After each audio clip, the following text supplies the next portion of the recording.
I was having this conversation with a girl this girl actually, and she's been telling me she's been going on a lot of dates and shit, and I commended her. It's like I just do not have the energy for dates. Dates are a thing. They're so important. Dating culture is important for like a meaningful relationship, but damn, you are spending so much time, energy, and potentially money on someone that might suck. Like that's the risk for dates with me. I'm unwilling to potentially spend time with someone who I do not get along with. Like imagine like the end of like a 2-hour dinner where you're just like, fuck. I've never had a bad date.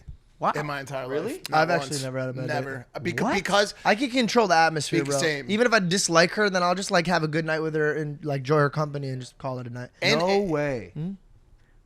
I really haven't.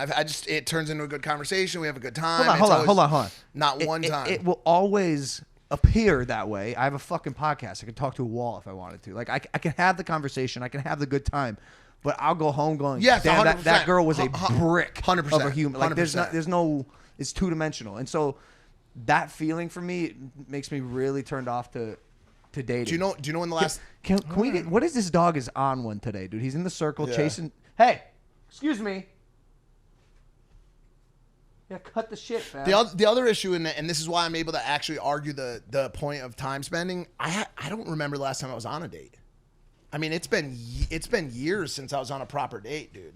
It's all just nightclub meetups and pre-games. Also, you gotta like you're okay. Hold on. So I see the women you're going for. That's what I'm saying. Here's the thing, bro. Like a quality thing that like these aren't dating girls. Well, no, this is what my mom said to me, and it fucked me up when I was a kid. I was dating this girl, and I was in love with her. I was so in love with her, and as a Middle Eastern mom, she's like, I don't want to meet any of your girls. I'll let you know when I want to meet them, but I don't want to meet them. Belle was the first girl she's ever met. Wow. The first girl. And one time I had to come home to sign something for a contract, so I had to bring her because I was on a date. So I was like, okay, she literally was just in my living room for 2 seconds. And just 2 seconds, my mom met her, and I looked at her, and I go, Mom, what do you think? And she said the most, it crushed me. Because remember, I was in love with this girl. She said, hey, when I take the trash out, I don't expect you to bring trash back into my house. And I was like... She said that about who? About the girl I was on the date with. And I was like, whoa. I was like, Mom, what the fuck? Like, I love this girl. And she goes, you love lust. You don't love lust. You don't love love. She goes, don't bring trash into my house again. And guess what? That was the girl that did like fucking... She was the one that did pull my mom caught it years before it fucking happened. And... I had to sit with myself one day and be like, yo, my intentions with these women when I first ignite this is sex. I get stuck here. And because I focus more on the physical. So the one time that I took time to myself and I was like, yo, I need to like chill. That's when I met the right one. But here's the craziest part, because a lot of people, I see them, they're commenting, they're like, yo, bro, like you married this girl, like this is the one, like you're so lucky. But it's like, yo, you guys got to realize that a relationship is work. Yeah. I had to do a lot of compromising on my side to make it work. She did as well. But the quality never changed. I never fell in love with a mirage. I feel like there's a lot of patterns and potential, and I always talk about this with people. When people are like, oh, I love this person, as soon as they get like this, that's a mirage. You're falling in love with a potential that person could be one day. But if they're not going to change for themselves, they're not going to change for you. Well, you also have to keep in mind one other thing. We're vastly different people. So the girls that I talk to are actually closer to me. Do you know what I'm saying? Like, bro, I'm a bit of a enigma, brother. But you know what I'm saying? Like, I'm not bringing them home to a Christian. I brought Lana Rhodes home to my mom, and my mom was like, I love this girl. Do you love her? Did you love Lana? No question. Yes, did you love Lana? So here's what my mom... Let me finish. And I want this to be spoken to everybody because I'm tired of this like judgment pass thing. Whatever she did to become the person you love, she had to go through that. No, 100%. So whatever happens when you meet, that's fine. As long as moving forward, you guys are united in a really, really good future.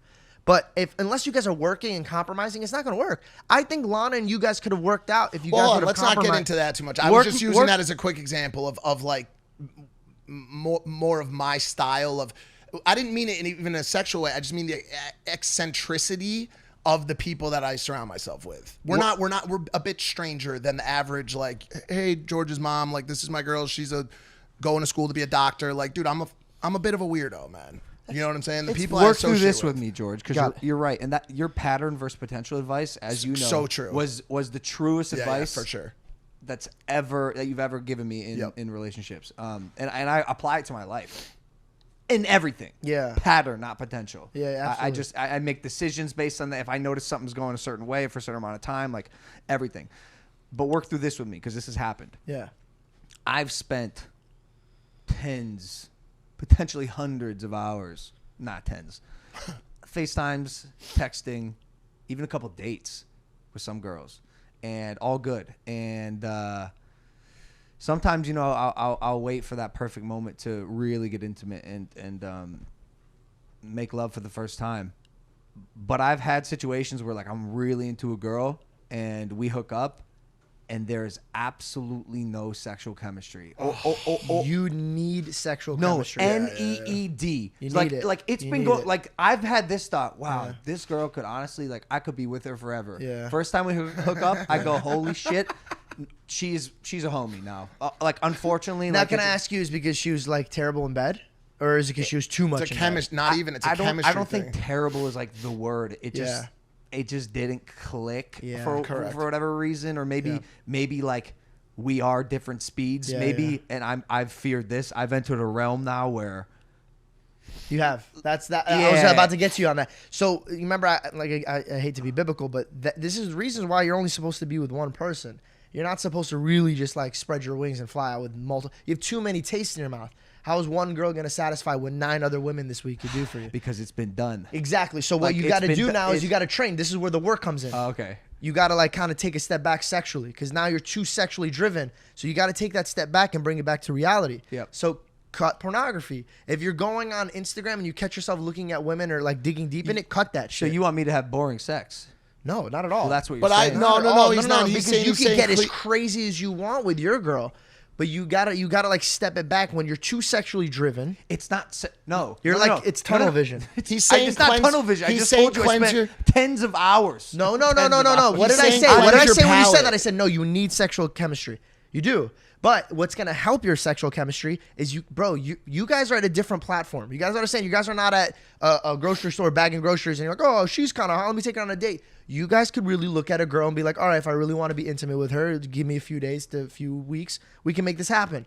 When you have this much power and you can sleep with this many amount of women and you have this many styles, it's going to be very, very tricky when you find the one girl that you love and you're like, oh, this is like this. Mind you, I'm not saying that like I got very lucky on my situation with Belle. She's hornier than me. I can't simmer it down. I'm exhausted. But what I'm saying is I think that if I didn't take my necessary steps weren't sexually driven. That wasn't my situation. Yours is like, yo, I need that spark. I need it to happen in bed. What I'm saying is that is going to spark for you if you take a step back. If you're too far deep, you're not gonna enjoy it. It's kind of when you eat ice cream every fucking day. You're not gonna enjoy ice cream. It's called cleansing your palate. You have to cleanse your palate. But the issue, my palate's cleansed. But I'm participating in No November. I haven't nutted once this month. I lied. You've You've been lying a lot on this podcast today, huh?